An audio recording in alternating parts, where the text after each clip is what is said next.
SASDOவின் பிரதான செய்திகள். தலைப்புச் செய்திகள். அம்பாறையை உலுக்கிய குடும்ப பெண் படுகொலை, இரட்டை சகோதரிகள் கைது. யாசகம் பெற்ற 21 குழந்தைகள் போலீஸ் காவலில். 200 உள்ளூராட்சி மன்றங்களை தம்பசமாக்கிய தேசிய மக்கள் சக்தி. கட்டாரில் உள்ள இளைஞர்களுக்கு விடுக்கப்பட்ட அவசர அறிவிப்பு. அதிக செலவினத்தை கொண்ட மாவட்டமாக கொழும்பு. ஆய்வில் வெளியான தகவல். அமைச்சர் விஜிதஹெரவை சந்தித்த ஐநா மனிதுரிமைகள் உயர் ஸ்தானிகர். ஸ்டேலும் ஈரானும் போர் நிறுத்தத்தை மீறிவிட்டன, ட்ரம்ப் தெரிவிப்பு. இங்கிலாந்து உக்ரைன் இடையே போர்க்கள தொழில்நுட்ப பகிர்வு ஒப்பந்தம் கைச்சாத்து. தொடர்பன விரிவான செய்திகள். தாயக செய்திகள். அம்பாறையில் கொடூரமாக கொலை செய்யப்பட்டு சடலமாக மீட்கப்பட்ட குடும்ப பெண்ணின் மரணம் தொடர்பில் சந்தேகத்தின் அடிப்படையில் சகோதரிகளான இரட்டையர்கள் கைது செய்யப்பட்டுள்ளனர். அம்பாறை மாவட்டம் பெரிய நிலாவணி போலீஸ் பிரிவுக்கு உட்பட்ட விஷ்ணு கோவில் வீதியில் அமைந்துள்ள வீடொன்றில் தனித்திருந்த 38 வயது மதிக்கத்தக்க 2 பிள்ளைகளின் தாயான மனோதர்ஷன் விதுஷா என்ற குடும்ப பெண் கடந்த மே மாதம் 30ஆம் தேதி படுகொலை செய்யப்பட்டிருந்தார். குறித்த பெண்ணின் கழுத்து பகுதியில் காயங்கள் ஏற்படக்கூடிய வகையில் வெட்டப்பட்டு தாக்கப்பட்டு கொடூரமாக கொலை செய்யப்பட்டிருந்ததாக ஆரம்பகட்ட விசாரணையில் தெரிய வந்துள்ளது. இதேவேளை பொதுமக்களின் பல்வேறு விமர்சனங்களை எதிர்கொண்ட குறித்த சம்பவம் தொடர்பில் பல தரப்பினரும் விசாரணை மேற்கொண்டிருந்த நிலையில் 24 நாட்களின் பின்னர் அம்பாறை மாவட்ட சிரேஷ்ட போலீஸ் அத்தியட்சகரின் நேரடி கண்காணிப்பில் இயங்கும் அம்பாறை மாவட்ட குற்றப்புலனாய்வு பிரிவில் இணைக்கப்பட்ட உப பரிசோதகர் ALM அசீம் தலைமையிலான அணி குறித்த படுகொலை தொடர்பில் 34 வயதுடைய இரட்டையரான சகோதரிகளை கைது செய்துள்ளனர். இவ்வாறு கைது செய்யப்பட்ட 2 சந்தேக நபர்களும் கல்முனை நீதவான் நீதிமன்றத்தில் ஆஜர்படுத்த நடவடிக்கை எடுக்கப்பட்டுள்ளது. இப்படுகொலை இடம்பெற்ற வேளை மரணமடைந்த குடும்ப பெண்ணின் கணவர் வெளிநாடு ஒன்றில் தொழில் நிமித்தம் தங்கியிருந்ததுடன் சம்பவம் நடைபெற்ற வீட்டில் பொருத்தப்பட்டிருந்த CCTV கேமராவின் காணொலிகளை சேமிக்கும் கருவி கொலை சம்பவத்தில் ஈடுபட்டவர்களால் எடுத்து செல்லப்பட்டிருந்தமையும் குறிப்பிடத்தக்கது. யாசகம் பெற்ற 21 குழந்தைகள் அடையாளம் காணப்பட்டு பாதுகாப்பில் வைக்கப்பட்டுள்ளனர் என்று இலங்கை போலீஸ் பிரிவு தெரிவித்துள்ளது. தேசிய குழந்தைகள் பாதுகாப்பு ஆணையகத்துடன் இலங்கை போலீஸ் பிரிவு இணைந்து நடாத்திய சோதனை நடவடிக்கையிலேயே 21 குழந்தைகள் அடையாளம் காணப்பட்டனர். கொழும்பு, கம்பகா, களுத்துறை, கண்டி, அனுராதபுரம், ரத்னபுரி, காலி மற்றும் மாத்திரை உள்ளிட்ட பல மாவட்டங்களில் உள்ள குழந்தைகளே இவ்வாறு போலீஸ் பாதுகாப்பில் வைக்கப்பட்டுள்ளனர். தற்போதுள்ள குழந்தைகள் பாதுகாப்பு சட்டங்களை நடைமுறைப்படுத்துவதை தீவிரப்படுத்துவதற்காக பெண்கள் மற்றும் குழந்தைகள் விவகார அமைச்சகத்தால் ஆரம்பிக்கப்பட்ட புதிய திட்டத்தின் கீழ் இந்த குழந்தைகள் மாநில பாதுகாப்பு காவலில் வைக்கப்பட்டுள்ளனர். அமைச்சகத்தின் கூற்றுப்படி இந்த முயற்சிகள் வீதியில் பிச்சை எடுப்பது, வர்த்தகம் செய்தல் மற்றும் வீட்டு வேலை செய்தல் போன்ற ஆபத்தான சூழ்நிலைகளில் குழந்தைகளை சுரண்டுவதை இலக்காக கொண்டுள்ளன. இந்த சட்டம் ஜூலை 1 முதல் நடைமுறைப்படுத்துவதற்கு ஒப்புதல் அளிக்க வேண்டியதன் அவசியம் அமைச்சரவையில் முன்மொழியப்பட்டுள்ளது. நாட்டின் குழந்தைகளை பாதுகாப்பதில் குழுவாக செயல்பட பொதுமக்களை வலியுறுத்தும் வகையில் ஆபத்தான அல்லது சுரண்டல் சூழ்நிலைகளில் உள்ள குழந்தைகள் குறித்து தகவல்களை அறிந்தால் 1929 குழந்தைகள் உதவி எண் மற்றும் 109 அவசர ஹாட்லைன் போன்றன மூலம் போலீஸ் பிரிவின் குழந்தைகள் மற்றும் பெண்கள் பணியகத்தின் எந்த அலுவலகத்தையும் தொடர்பு கொள்ளலாம் என்று அமைச்சகம் அறிவித்துள்ளது.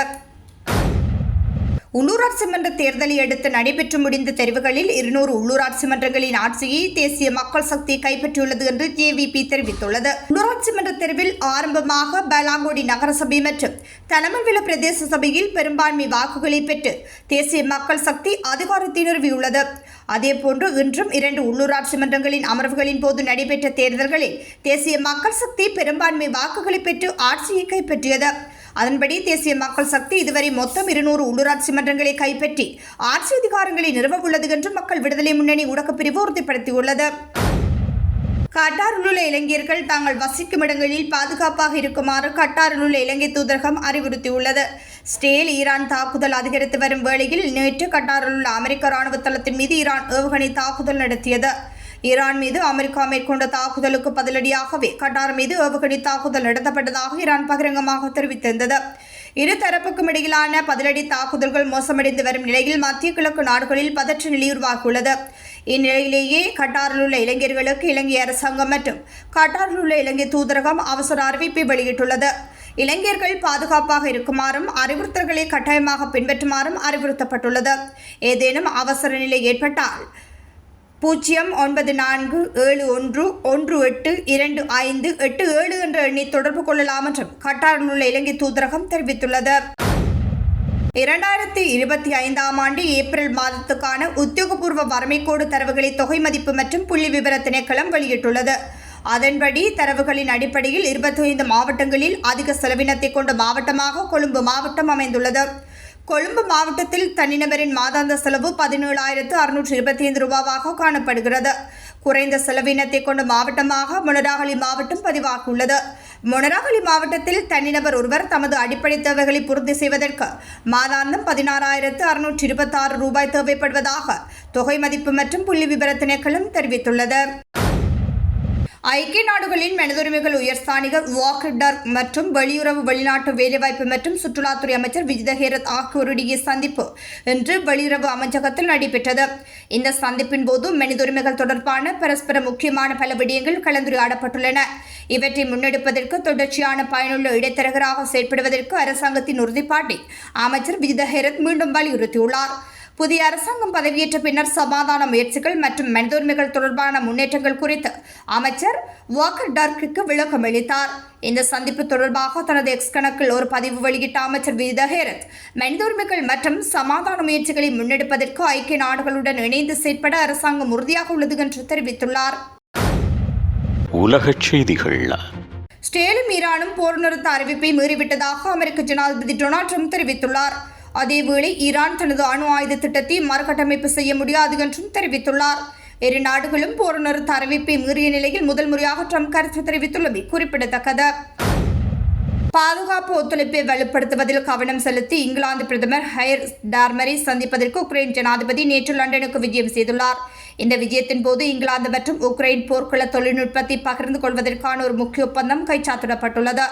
இந்த ஒப்பந்தம் உக்ரைனின் ட்ரோன் உற்பத்தியை அதிகரிக்கவும் இங்கிலாந்தின் பாதுகாப்பு துறையை உக்ரைனில் முன்னணியில் உருவாக்கப்படும் அதிநவீன தொழில்நுட்பத்துடன் இணைக்கும் என்று இங்கிலாந்து பிரதமர் அலுவலகம் வெளியிட்டுள்ள அறிக்கையில் தெரிவிக்கப்பட்டுள்ளது.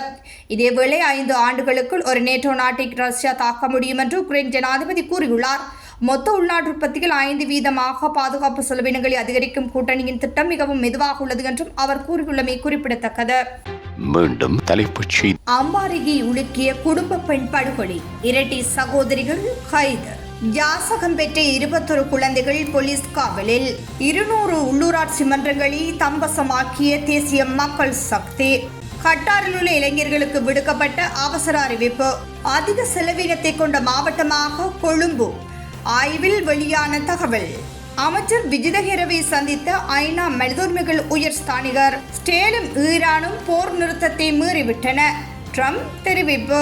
இங்கிலாந்து உக்ரைனிடையே போர்க்கள தொழில்நுட்ப பகிர்வு ஒப்பந்தம் கைச்சாத்து.